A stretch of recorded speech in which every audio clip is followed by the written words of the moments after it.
Bismillahirrahmanirrahim. Assalamualaikum warahmatullahi wabarakatuh. Alhamdulillahirabbil alamin wa bihi nasta'inu ala umuri dunya waddin. Wassalatu wassalamu ala asyrafil anbiya'i wal mursalin wa ala alihi wa sahbihi ajmain, amma ba'du. Pertama-tama marilah kita panjatkan puja dan puji beserta syukur kehadirat Allah Subhanahu wa taala karena atas rahmat yang melimpahnya, nikmatnya kita bisa sehat, bisa menjalani nikmat iman, nikmat Islam, kemudian dan seterusnya. Sholawat beserta salam marilah kita curahkan kepada baginda alam, yakni Habibana wa Nabiyana Kanjeng Nabi Muhammad Sallallahu Alaihi Wasallam. Tak lupa kepada saudaranya, kepada keluarganya, tabiatnya beserta kita selaku umatnya. Semoga kita mendapatkan syafaat di yaumil jaza, amin ya Allah ya rabbal alamin. Duduknya saya di sini, saya dalam menjalankan tugas UAS, ujian akhir semester, matkul komunikasi politik.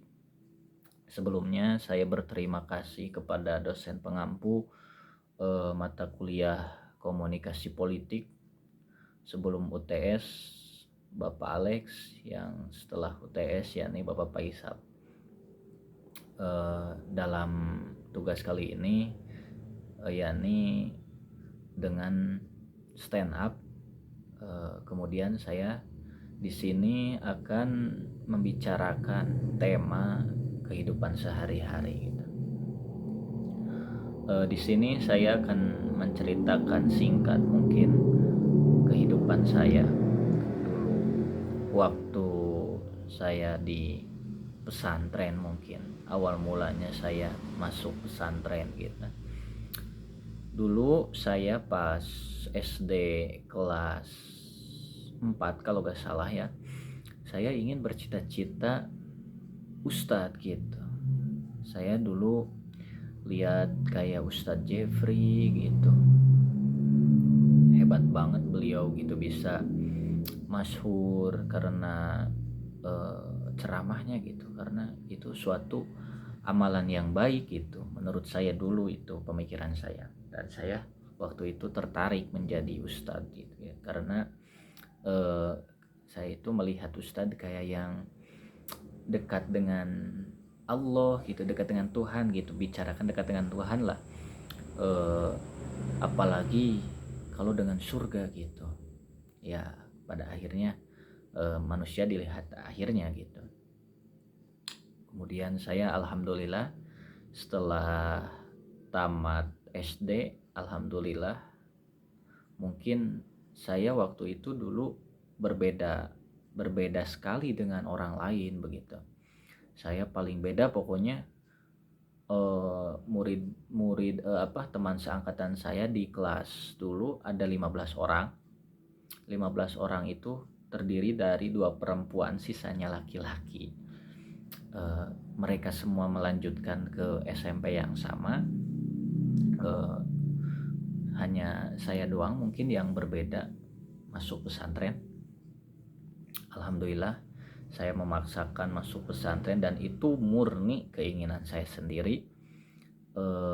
Saya dulu itu masuk pesantren Condong Riyadul Ulum Wadawah, bertempatan di kota Tasikmalaya, Ciberem.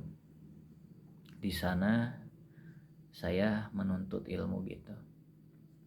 Saya dulu jujur saja masuk pesantren pertama itu gak betah sama sekali saya masuk pesantren pertama itu. Apalagi dulu itu saya serasa sehari di pesantren itu serasa bagaimana ya, serasa setahun mungkin. Dulu kan peraturan di pesantren, dijenguk orang tua maksimal seminggu sekali hari Jumat gitu. Kebetulan dulu saya masuk hari Minggu, kemudian besoknya itu saya Masya Allah itu lamanya, dari pagi nyampe maghrib itu subhanallah lama banget pokoknya. Nungguin eh, nungguin pokoknya. Saya paling mengharapkan hari Jumat itu cepat gitu dulu. Tapi pokoknya benar satu hari itu lama banget. Apalagi saya dulu pertama eh, sudah itu baru pertama kali sandal saya baru itu sudah hilang sandal saya. Aduh, ditambah sandal gak hilang, mana saya gak betah, nangis di sana saya di pesantren.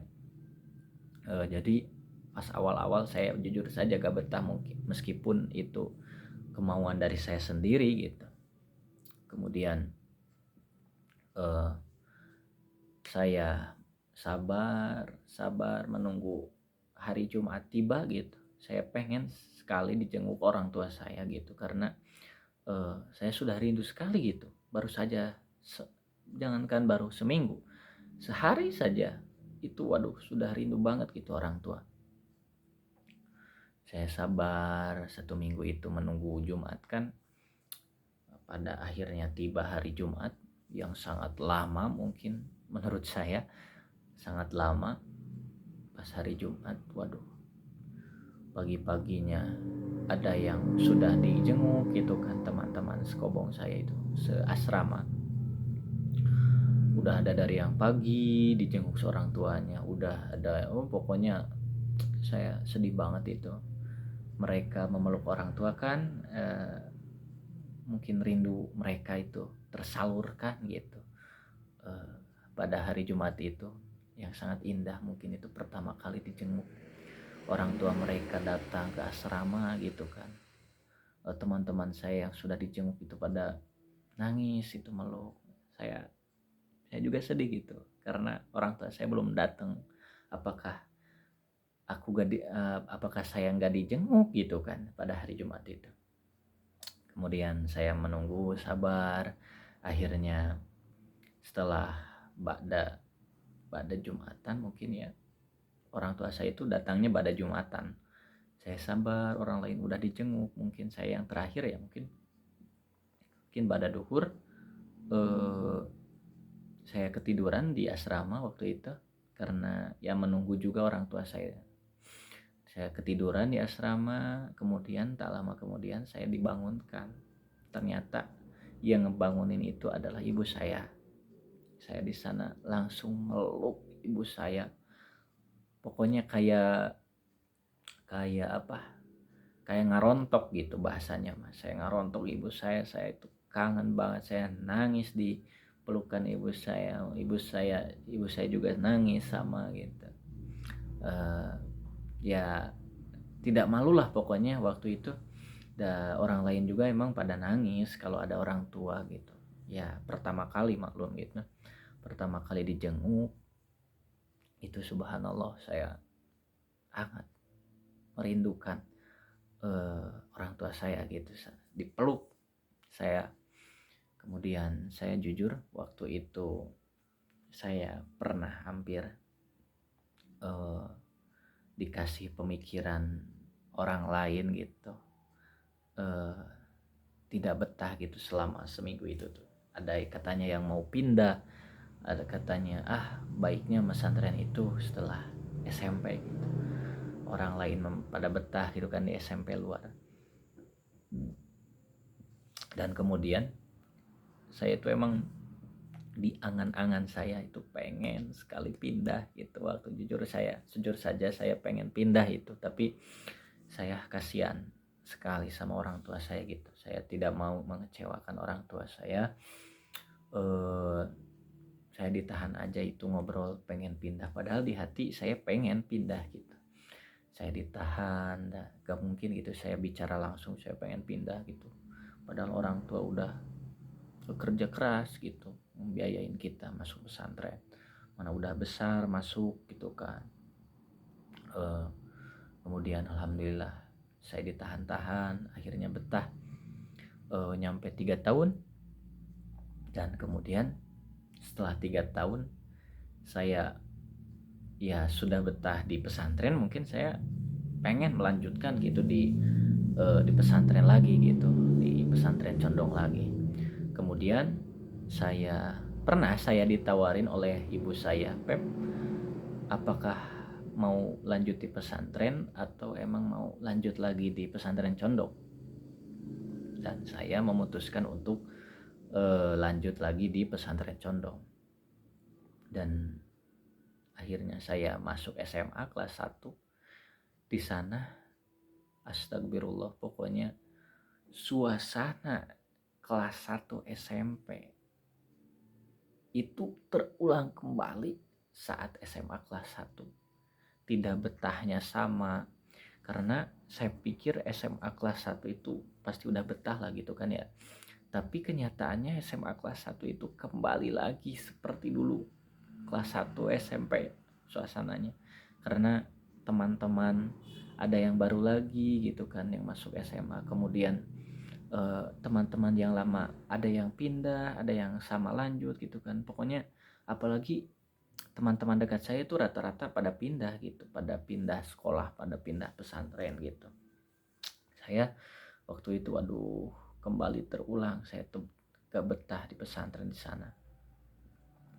Saya dulu hampir pindah juga pas masa SMA itu, tapi saya itu punya prinsip, saya gak mau gitu mengecewakan orang tua saya. Saya udah masuk biaya, gak mungkin gitu saya menggampangkan kata-kata pindah gitu. Saya menahan diri, saya kabur-kaburan di pesantren ya, karena mungkin masa-masanya saya remaja gitu, kenakalan remaja di sana terjadi. eh, Kabur-kaburan ya, akhirnya ditahan-tahan. Alhamdulillah saya bisa menamatkan 6 tahun sampai SMA kelas 3 di pesantren Condong. Mungkin itu singkat cerita SMP SMA saya. Kemudian selanjutnya pada waktu saya kelas 3 SMA, teman-teman saya pada sibuk gitu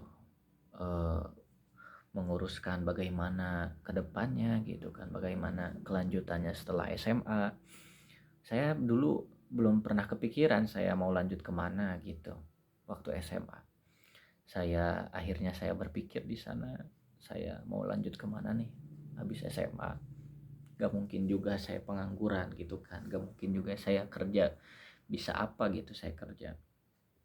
Saya dulu waktu itu memutuskan untuk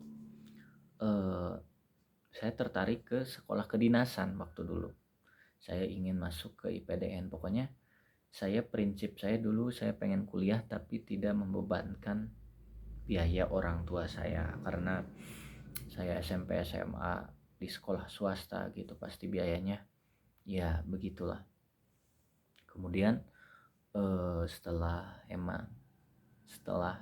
perpisahan, kalau bahasa pesantrennya di sana haflatul ihtitam, saya tertarik mendaftar Bintara Polri dulu. Karena kedinasan belum dibuka, jadi saya mencoba mendaftar Polri waktu itu. Karena kedinasan dan tesnya sama-sama aja gitu persiapannya. Karena saya mempersiapkan kedinasan, jadi nggak beda jauh gitu. Saya daftar di Bintara Polri, saya berjuang di sana, administrasi, berkas, kemudian kesehatan. Akhirnya saya mengikuti tes setelah perpisahan.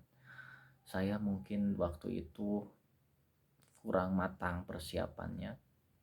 Saya nyampe tes rikes pertama, kesehatan pertama saya gagal karena gigi saya tidak kurang rapih mungkin. Kemudian waktu itu saya mengalami depresi yang mungkin sangat bukan depresi ya, bisa dikatakan depresi ya. Saya sangat stres waktu itu karena teman-teman lain udah pada keterima kuliah di mana gitu, saya masih berproses gitu.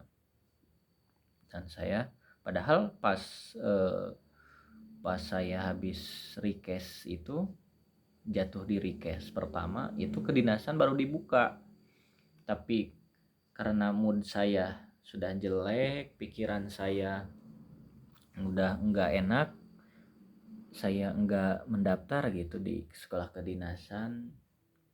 Soalnya saya lagi memikirkan kegagalan gitu waktu itu. Kemudian saya dikasih nasihat orang tua, nasihat rekan-rekan, nasihat, pokoknya banyak nasihat. Saya mungkin agak berminat lagi berjuang. Saya waktu itu disuruh ibu saya untuk mendaftar kuliah di Universitas Siliwangi. Kemudian saya menuruti, mendaftar di waktu itu SM Barat karena SBM sudah kelewat ya saya.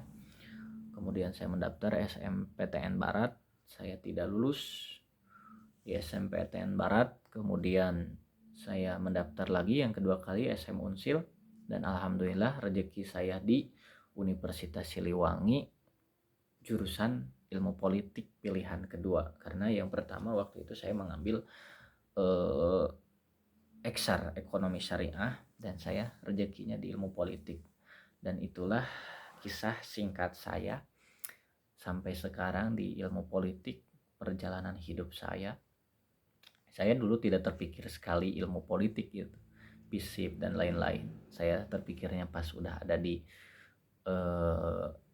di tesnya ada ilmu politik, saya terkesan juga gitu, saya pengen masuk ilmu politik. Ya alhamdulillah, mungkin semua karena doa ibu saya. Pokoknya semua apa yang saya jalani itu semua adalah berkat doa ibu saya. Alhamdulillah saya rezekinya di Universitas Siliwangi, ya saya jalani aja terbaik mungkin gitu, sekemampuan saya kuliah. Dan sampai sinilah saya hingga diberi tugas sekarang, stand up UAS komunikasi politik. Mungkin sekian cerita singkat saya stand up.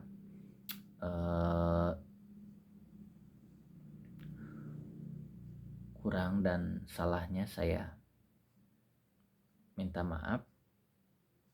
Terima kasih. Wassalamualaikum warahmatullahi wabarakatuh.